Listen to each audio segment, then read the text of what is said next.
Et on se retrouve aujourd'hui sur le BTC face au dollar qui n'arrête pas de pumper et vis-à-vis de tous les derniers trades qui ont été ouverts, eh bien on est gagnant à 100% et donc pour le moment tout se passe bien. Impossible de perdre le trade ou en tout cas des trades que j'ai bien entendu initiés en votre compagnie durant nos dernières analyses, vous le savez très bien. Également, on va repartir comme toujours avant de commencer l'analyse en elle-même pour les nouveaux sur la chaîne, sur l'élaboration et montrer bien entendu l'élaboration dans le passé de notre plan de trading. C'est-à-dire qu'on retourne comme toujours sur la vidéo ici du 16 novembre d'année 2020 où on démontre bien entendu toute la construction que l'on a faite et qu'on a respectée à 100% sur le BTC. C'est-à-dire qu'à ce moment-là, on était aux alentours des 16 744 $.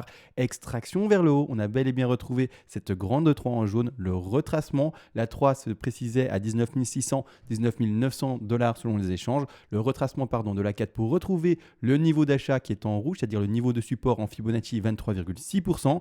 Retrouver par après le rebond, s'extraire, dépasser enfin les 19 000, 20 000 $ et par après tout simplement atteindre les objectifs que l'on a déjà placés ensemble, vous le savez très bien, durant le mois passé. Et pour le moment, du coup, on a pris le TP1, on a pris le TP2 à 24 000 et on attend toujours le TP numéro 3 qui se retrouve maintenant plus précisément à 26 000, 27 000 $. Donc ici, clairement, tout se passe à la perfection, on n'a rien à dire, donc grossièrement, on tient notre trade. Donc on a bel et bien fait le sommet de 3 à 19 600, 19 900 $ selon les échanges, le retracement baissier. On a bel et bien été trouvé, vous le savez très bien, le support en rouge, bien entendu, c'est-à-dire que le niveau d'achat sont les 23,6% de Fibonacci, on les touche à la perfection et par après, qu'est-ce qui se passe on rebondit et on suit le trade et tout simplement on est en train de prendre tous les take profits partiels.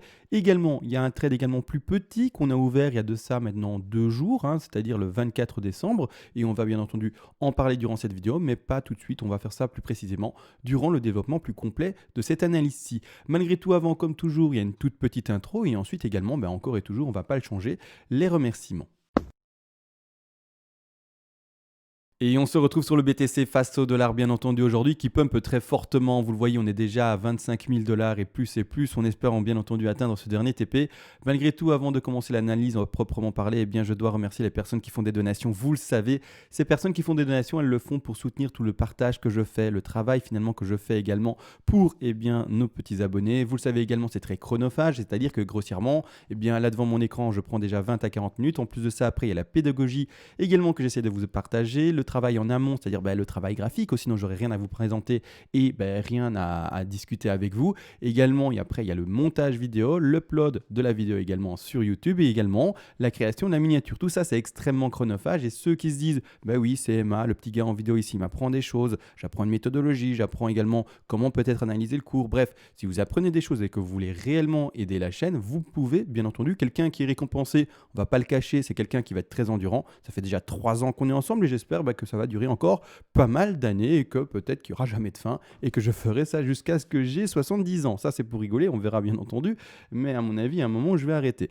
Malgré tout, les donations fonctionnent, vous le savez très bien, par palier, ou peut-être pas d'ailleurs, et vous l'apprenez, mais ça fonctionne surtout par palier et vers les premiers paliers de donation, je vous envoie en contrepartie du coup pour vous remercier de votre geste, à mon tour, toutes les règles d'Eliott en français.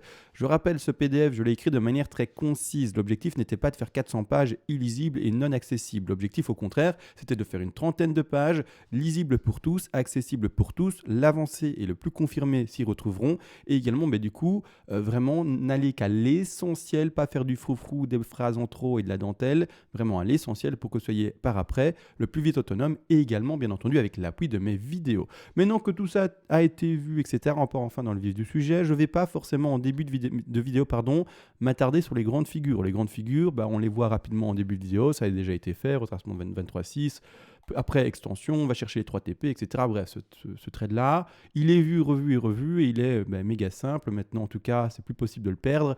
Juste une chose, c'est vrai, les personnes, finalement, on va en parler. En fait, juste une chose, c'est vrai. Le stop loss, on sait, on doit être dynamique avec. C'est-à-dire qu'une fois qu'on a ouvert un trade, il ne suffit pas de juste le laisser ouvert, soit de se le faire invalider, soit de se le faire valider, et puis du coup, plus rien faire. Non, l'objectif, c'est d'être vraiment actif, et c'est-à-dire que maintenant, Dans les dernières vidéos que j'avais bien entendu données, j'avais dit si vous n'êtes pas trop agressif, mettez votre stop aux alentours ici des 19 200, 19 300 $. Avant qu'on pète à la hausse et qu'on dessine un nouveau support. On a pété à la hausse, les amis. C'est-à-dire que maintenant, vous pouvez déjà être un peu plus agressif, prendre ce fameux stop loss et le déplacer là en dessous aux alentours des 22 451 $. Pas beaucoup plus, essayez de rester en dessous du bas de la 4 ici, donc c'est-à-dire aux alentours des 22 757 $. Essayez vraiment de rester là en dessous, c'est-à-dire que grossièrement, voilà, posez ça aux alentours des 22 300, 22 400, mais n'exagérez pas, bien entendu, là-dessus. Restez vraiment sur ce niveau de support-là. On attend que le BTC, s'il doit continuer à monter, dessine de nouveaux niveaux de support. Et une fois qu'il aura fait ces nouveaux niveaux de support, on déplacera encore son stop loss, etc. Maintenant, du coup, pour vous, comme dit, rien de compliqué. Vous avez pris votre TP1, vous avez pris votre TP2 majeur. On attend maintenant le TP numéro 3 majeur, qui est plus précisément resitué par rapport au réel prix du cours sur Coinbase à 27 250 $, en tout cas dans cet intervalle de prix. Maintenant, quand même, et tout de même, on va zoomer parce que oui, on a déjà vu ce trade en macro, tout se passe bien, il n'y a rien à dire de spécifique à part maintenant déplacer votre stop et monter-le en dessous du niveau de support qui a été dessiné précédemment et qu'on vient de péter à la hausse. Donc maintenant, je retire ça, je vais zoomer d'ailleurs et je vais passer en 4 heures. Alors ce que je veux montrer, bien entendu, c'est le décompte qu'on tenait ensemble. Rappelez-vous, pour les tout néophytes et les nouveaux, chaque vague en fait de plus grande envergure a toujours des plus petites vagues. Et chaque petite vague a finalement également toujours des plus grandes vagues. Donc il y a toujours des degrés supérieurs infinis, d'accord, j'insiste, infiniment supérieurs. Il n'y aura jamais une limite, c'est un peu comme l'espace, il n'y a pas de l'univers, il n'y a pas de limite, d'accord. Et il y aura toujours plus petit. Également, il y a les molécules, et puis après, il y a plus petit, plus petit, plus petit. Je ne sais pas, je ne suis pas médecin, je ne suis pas dans la science. En tout cas, je n'ai pas fait d'études de ça. Mais vous savez, il y a toujours plus petit, plus petit, plus petit, plus petit. On peut toujours diviser par 2 à l'infini. C'est-à-dire que c'est la même chose pour les Elliott, et donc ici on analyse une toute petite vague en bleu, d'accord. Il y aura plus petit, mais on ne va pas l'analyser ça. Par contre, on s'arrête ici en degrés à 4 heures, c'est quelque chose de vraiment déjà très correct, c'est-à-dire qu'on retourne bien entendu sur le plan ici, donc c'est-à-dire qu'on a vu un tout dernier trade qui a été pris dans ce rectangle vert, c'est-à-dire aux alentours des 23 200 $. Pour le montrer, tout simplement, on retourne sur la vidéo du 24 décembre, c'est exactement là où on était, le petit rectangle vert, c'est là, on est vraiment zoomé dessus à fond dessus, mais donc on est à 23 200 $. Je vous montrais l'exposition, etc. à prendre, bien entendu, après on plaçait les TP, on a pris le TP de Sécu. Super, on a pris le TP numéro 1 qui s'installait ici à 24 000, presque, c'est ça, 24 500 $. Là, je ne vois pas bien à droite malheureusement, mais bref, il a été pris également. J'avance un peu pour voir les autres TP, bien entendu, qui ont été placés. Attendez 2 secondes, voilà, super, on les voit tous. On a pris actuellement, il me semble, le TP numéro 2 majeur. Et on attend le dernier TP, bien entendu, 3 majeur, qui se situe à 27 448 $. C'est vraiment très propre ce qui est en train de se passer. Donc pour le moment, la majeure partie des trades qu'on a ouverts ont été gagnants. Il y en a un dernièrement qui a été perdu, mais voilà, ça arrive encore une fois, mais vraiment maintenant tout se passe bien. C'est-à-dire que quand on regarde les TP majeurs, on a agrandi l'écran ici, le TP de Sécu a été pris, le TP numéro 1 a été pris, le TP1 majeur, pardon, le TP2 ici a été pris aux alentours des 25 500, 600 $. Actuellement, on attend le TP numéro 3 que vous voyez ici à 27 400 $. Tout se passe à la perfection. Maintenant, enfin, on peut parler de ce stop. Rappelez-vous, hier, en tout cas durant la vidéo de la nuit passée, il y a de ça 13 heures plus ou moins, un peu plus peut-être maintenant. Je vous avais dit ne soyez pas trop agressif avec votre stop loss parce qu'on a fait attention au 61,8% Fibonacci de retracement. Ça me fait un peu peur. On était encore nulle part. Dans le pump, on était vraiment assez faible. Maintenant, c'est bon. On peut être plus agressif. On peut monter son stop pour les plus défensifs dans leur position à votre point d'entrée. Pour moi, ça a été montré à 23 200. Vous, je ne sais pas. Vous êtes peut-être rentré avant. Vous êtes peut-être rentré légèrement après la vidéo. Je ne sais pas. Vous pouvez, n'empêche, je suppose, sauf si vous êtes rentré là sur le pic à 25 000. Il ne faut pas exagérer. Mais si vous êtes rentré assez, en tout cas de manière sûre, assez tôt, bien simplement, vous pouvez monter ça dans le stop, dans votre point vert. Pourquoi ? Parce que maintenant, peu importe, je prends le sommet, d'accord, et je vais au plus bas. D'accord. Ici, clairement, on ne peut plus atteindre les 61,8. Pourquoi ? Parce que je pars toujours dans l'hypothèse où je me protège en fait d'une 2 potentielle que je n'aurais pas vue. Donc là, ça monte fortement, mais peut-être qu'après, il y aurait une 2 qui va se faire, d'une envergure beaucoup plus grande dans des degrés que je n'ai pas encore visualisés et finalement pas vus. Donc en fait, là, je pars dans l'hypothèse où je me tromperais dans ma projection haussière et que le BTC voulait pumper beaucoup plus fort que ce que j'attends. Donc il nous ferait peut-être une sous-2 d'un degré beaucoup plus grand qu'attendu. À ce moment-là, on ne se fera pas prendre son stop loss et tout simplement, on pourra peut-être continuer avec le cours. Donc maintenant, ça reste à observer, c'est-à-dire qu'on essaye toujours de ne pas dépasser les 61,8 dans ce cas de figure ici pour le moment. On ne se met pas trop agressif. Il n'y a pas de réel niveau de support dessiné. Là, c'est vraiment un pump assez constant. Vous le voyez, c'est pas la même chose que ici à gauche où on a vraiment un stop pendant plusieurs jours. Donc clairement, on a stoppé du 17 décembre à la fin, on va dire ici, 24 décembre, donc pendant presque une semaine, on est vraiment resté à l'horizontale. Là, la hausse qu'il y a, c'est juste du vertical, ou du oblique très vertical, on va dire ça comme ça, avec une énorme pente. C'est-à-dire que là, maintenant, non, il n'y a pas vraiment de niveau de support. On sera plus agressif pour ce petit trade dans son déplacement vers le haut, quand tout simplement, vous l'aurez compris, on aura dessiné vraiment un niveau de support plus important. Maintenant, on reste défensif, c'est-à-dire qu'on n'exagère pas et on peut le monter, c'est-à-dire, comme je vous dis, ici aux alentours des, plus précisément, on peut rentrer jusqu'au TP de Sécu, par exemple, 23 745 $. Là, c'est déjà une belle position, pardon. Maintenant, n'empêche, petite chose, micro-chose d'ailleurs, je commence mon décompte pour ma part avec la Y qui, je rappelle, la Y, on a trouvé cette Y-là en faisant quoi? Fibonacci et surtout l'élément que j'arrivais plus à retrouver. Ceci, c'est-à-dire qu'en fait, quand on a vu les 61,8 touchés sur cette mèche-là, on a dit, ok, Y validé, ou en tout cas Y à valider, c'est comme ça qu'on est passé à l'achat, etc. Et malgré tout, dans le décompte que j'essaye de tenir, dans des time frames beaucoup plus petites, alors ça ne va pas changer grand-chose, je vous le dis tout de suite par rapport aux perspectives haussières, le trade se fait tenir, etc. Mais je pense qu'on a fait en fait la Y qui se terminerait là. Après là, je vous le dis, ça va changer quoi? Rien, ça va changer rien. Ça va changer peut-être une projection des prix à la hausse une différence de même pas 100 $, oui, 100 $ grand max, ça va rien changer, d'accord? Ça va changer peut-être juste pour la personne qui est vraiment aficionados en LOTF et qui veut un décompte extrêmement propre en quart d'heure. Maintenant, ça va pas changer grand-chose. Moi, je suis allé en horaire, j'ai regardé, il me semble que la Y se termine un peu plus tard avec une espèce de tronqué, mais après, c'est pas grave, Bien entendu, là, c'est juste pour le dire. Maintenant, celui qui décompte autre chose et qui finit sa Y là, précisément, c'est pas un problème non plus. Moi, il n'y a pas de souci avec ça, peu importe. Mais c'est-à-dire que, voilà, maintenant, comme ça, c'est dit techniquement pour qu'il n'y ait pas des gens dans les commentaires qui disent « Mais CMA, pourquoi tu ne le poses pas là ?» Et là, voilà, parce que je pense qu'en horaire, voilà, on termine là. Après, je vous le dis, c'est pas un travail fini. Ça ne change rien et je vais pas me casser la tête là-dessus. Je vous le dis, les neurones, j'en ai déjà cramé tellement dans les années précédentes que j'ai plus envie de faire ça. Le résultat est le même. En fait, pour ce travail fourni, qu'il soit méga important en travaillant en quart d'heure ou seulement en 4 heures, finalement le résultat sera le même. Donc surtout dans mon style de trading, je ne fais pas du scalping, je ne fais pas du swing en intraday. Non, moi je tiens mes trades qui durent pendant plusieurs jours et voire même plusieurs semaines. Donc ça ne va pas changer grand-chose. En tout cas dans ma perspective là. Moi je vous montre mes plans de trade, donc je ne vais pas faire non plus un travail qui ne me correspond pas et que je n'utilise pas. Malgré tout ici, blabla est fini, c'est-à-dire que maintenant on monte. Grossièrement également, quand on regarde pour le moment le RSI. Le RSI ici en 4 heures ne nous fait que des plus hauts. D'accord, il ne fait que des plus hauts. Il n'y a pas actuellement de divergence. Je vais regarder qu'est-ce qui se passe en 2 heures pour voir une autre time frame. On nous fait encore et toujours des plus hauts, pas de divergence non plus. On va passer en horaire pour voir ce qu'il nous fait, voir s'il y a une divergence ou pas. On nous fait toujours et nouveau un plus haut à nouveau, pas de divergence non plus. Je partirais peut-être du principe qu'on est dans une ending diagonale. Alors ending diagonale, on va prendre le temps. Là maintenant, je vous le dis, je ne vais pas m'amuser à décompter ça en horaire, etc. Ça va me casser les neurones, je vais en perdre de trop alors qu'il m'en reste sûrement plus beaucoup. C'est-à-dire que grossièrement, je vais quand même préciser une chose, la ending diagonale, ça se dessine en ABC, ABC, ABC, ABC, ABC, tout le temps. Dans chaque vague, la 1, la 2, la 3, la 4 et la 5, vous avez du ABC en zigzag non-stop. C'est-à-dire que là, actuellement également, une petite chose à savoir que peu de monde, je pense, c'est comment en fait on ne fait que de la figure corrective durant cette ending diagonale, donc c'est déjà extrêmement piégeur. Il faut savoir une chose, c'est que, on va ne dessiner que des plus hauts, d'accord? Donc que des plus hauts, et il n'y aura pas de divergence. Donc ici, par exemple, pour donner vraiment un exemple, on va dessiner donc par exemple la A, la B et la C, d'accord? J'exprime la chose ensemble, d'accord? C'est-à-dire que je vais le dessiner grossièrement, mais pour faire comprendre les choses. C'est pas un décompte défini, posé et dit c'est comme ça, d'accord? Non, là maintenant, c'est pédagogique, je vous montre comme suit, et on lira ça dans 1 jour, 2 jours, 3 jours, si ça a confirmé ou pas ce que j'explique. Maintenant, ABC, on redescend là en ABC, mais tout petit, donc on ne sait peut-être pas le lire. Par après, tout simplement, on retranspose également une autre ABC qu'on mettra Oh mince, j'ai raté mon coup.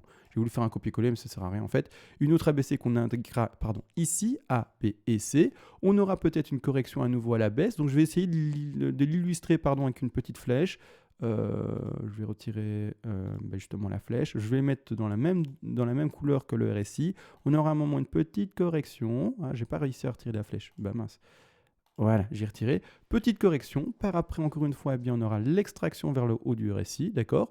On refera encore des plus hauts, comme suit. Et donc, c'est-à-dire qu'à ce moment-là, il n'y aura pas de divergence. On aura de nouveau potentiellement indiqué une dernière ABC. Si vous parvenez à lire ça, d'accord, en tout cas que moi également, j'arrive à le lire, pour ma part, je partirai dans une ending diagonale, d'accord? Que ça soit sur le récit ou également, on l'a compris, sur le cours. Donc ça, c'est vraiment caractéristique d'une ending diagonale. C'est-à-dire, en fait, on fait toujours des plus hauts. Pas de divergence dessinée, ce n'est que des figures correctrices, et du coup, voilà. C'est-à-dire que quand même et tout de même, quand on lit pas de divergence, qu'on lit également une ending diagonale, ça nous invite clairement à se dire que le mouvement haussier est à la fin, c'est-à-dire que par après, on va corriger enfin à la baisse. Le BTC, je précise encore une fois, monte depuis maintenant un certain temps, c'est-à-dire 6 mois, peut-être un peu plus même, 7 mois, 8 mois. Et une chose est sûre, c'est que ça ne monte jamais de manière infinie. Ça, vous le savez, dans les bull runs qui ont déjà été vus précédemment sur le BTC, tout simplement, vous le savez, on a déjà fait des moins 40, on a déjà fait des moins 30%, bien entendu, sans pour autant désaffirmer, et donc c'est-à-dire invalider un bull run, bien entendu, mais c'est comme ça se passe comme ça, et parfois, il y a des grosses bougies rouges. Je vais juste en montrer comme ça, on a vu ça en 2 secondes, mais c'est pour que vous visualisiez bien les choses, ceux qui n'ont pas encore vu ça. C'est-à-dire que quand on prend un cours comme celui, le cours il monte, bull run, ça se voit, ça ne fait que monter, mais entre guillemets, on a du moins 30. Je vais montrer également ça du coup vite fait avec l'outil, je ne vais pas m'attarder 3 heures là-dessus, vraiment, mais voilà, je prends par exemple cette baisse-ci, d'accord, hop, je prends la mèche, je vais là-bas en haut, on a fait du moins 40, ça n'invalide pas du tout la hausse et ça se répète plusieurs fois, d'accord, ça se répète par exemple ici également. Je le place ainsi, et là, combien on a fait? Juste par curiosité, on a fait un moins 30. Donc, on fait régulièrement dans des bull runs des moins 30, des moins 40. Donc, il ne faut pas prendre panique, et il ne faut pas non plus, directement passer bear parce qu'on fait un moins 30, un moins 40. C'est-à-dire que moi, personnellement, je prévois à un moment un moins 30, un moins 40. Ce moins 30, moins 40 sera tout simplement l'expression d'une énorme 4 en blanche. D'accord? Donc en fait, je préfère l'expliquer. Là, on pump, on tient nos langues le plus longtemps possible. Si ça devait pumper à 30 000, 35 000, tant mieux, on restera dedans avec la méthodologie que je vous apprend de déplacement de stop loss, etc. sous les niveaux de support, une fois qu'on aura pris tous nos profits partiels majeurs, bien entendu.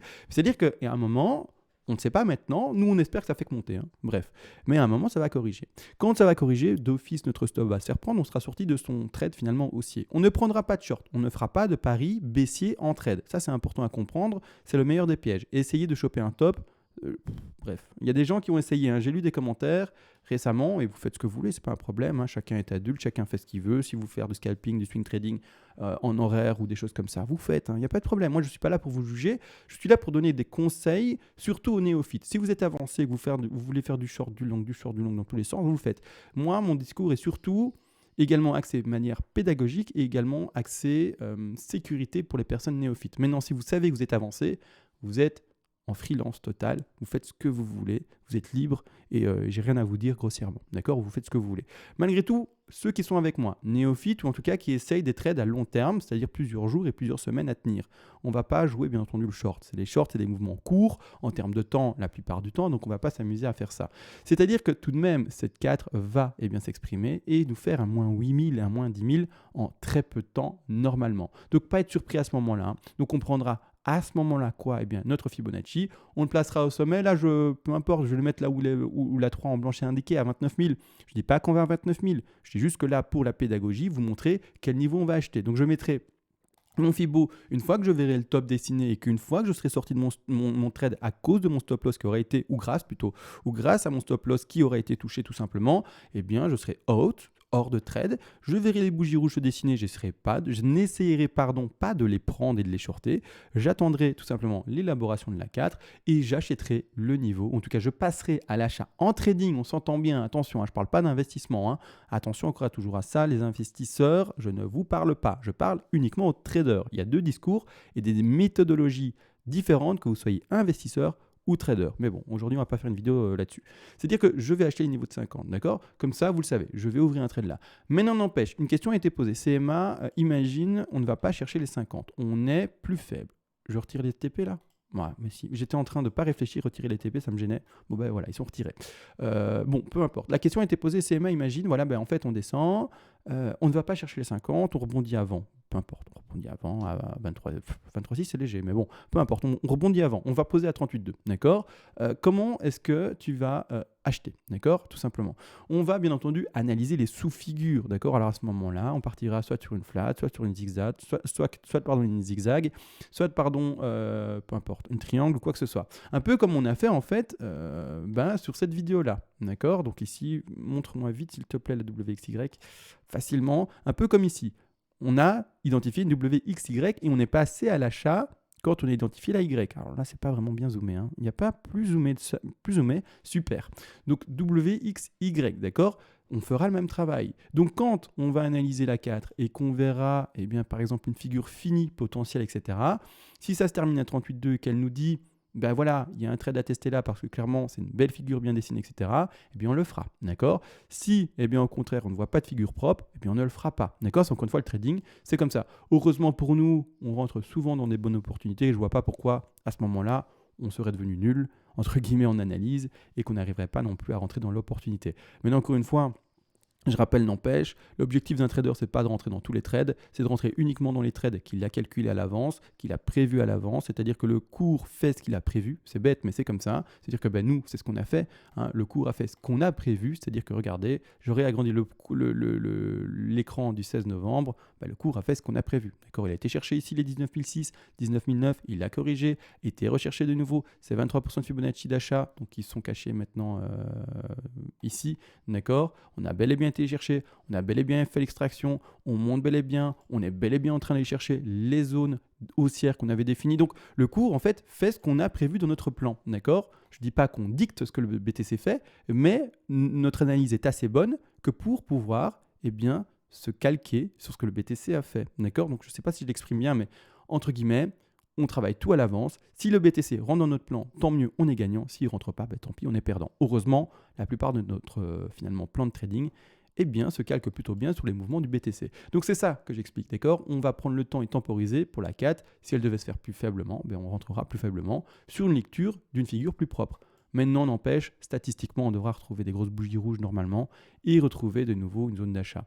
Si également, par exemple, on s'arrêtait à 29 000, la zone d'achat serait indiquée aux alentours des 18 000, 19 000. Si par exemple on terminait plus bas, et je vais donner l'exemple de maintenant, on est à combien? On est à 25 000 et quelques, la zone de rachat sera plus basse, sera toujours les 50, c'est-à-dire les 17 300. On achète en fait la zone de support 50 en vert. On n'achète pas un prix, d'accord?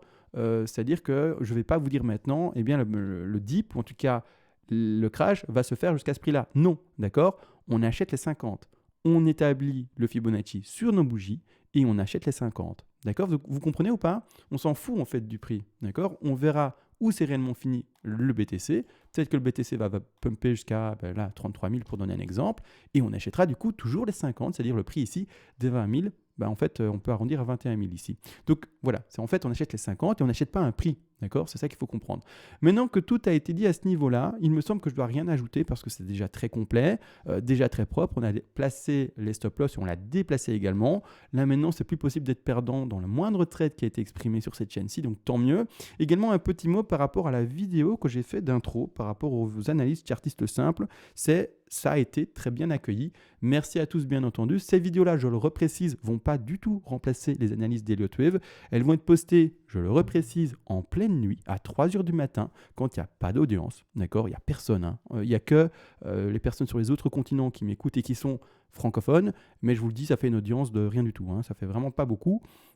Je le fais bien entendu pour ne pas écraser ma visibilité sur mon travail principal qui est l'Elliott Wave. Je le fais également, premièrement pour ceux qui voudraient ça, ils savent que du coup ce contenu est disponible sur ma chaîne. Ça va normalement pas pumper sur leur téléphone avec ceci étant donné que ça paraît la nuit.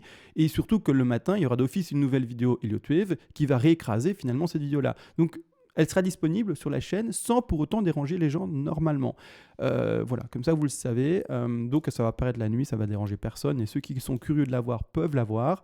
C'est des analyses très simples, mais n'empêche, ça a été bien accueilli. Il y a des gens qui ont dit, bah, voilà, c'est bien complémentaire, ça permet d'avoir plusieurs points de vue. Voilà, bon, ben voilà. Donc je vais essayer également, attention, quand je fais mon analyse Elliott ou quand je vais faire mes analyses chartistes simples avec d'autres indicateurs, je préfère préciser, je vais ne pas être influencé par telle ou telle analyse. Si une analyse me dit, ben là, ça devrait faire ça ou ça, et si l'autre me dit quelque chose de complètement différent, je vais le faire, d'accord? Ça sert à rien de faire une analyse autre si c'est pour être biaisé par rapport à un aperçu déjà vu sur une autre analyse. Il faut être un robot en fait, oublier ce qu'on avait déjà vu de l'autre, vraiment objectivement lire le graphique d'un autre point de vue, vraiment retourner le graphique complètement avec d'autres outils et trouver peut-être une solution qui est similaire, et tant mieux si ça donne une solution similaire, ou une solution, c'est-à-dire une réponse à son analyse et donc à la demande de l'analyse, eh bien peut-être complètement différente. On verra bien entendu comment ça va se passer, comment ça va évoluer. Également un peu de temps d'adaptation pour ma part. Je vais apprendre finalement à comment expliquer des figures pareilles, simples. Également essayer de trouver mon flow, c'est-à-dire qu'il faudra qu'également je trouve une certaine fluidité, etc. dans ces explications-là, prendre l'habitude également de travailler ça. Moi, j'ai vraiment l'habitude avec les fibos, etc.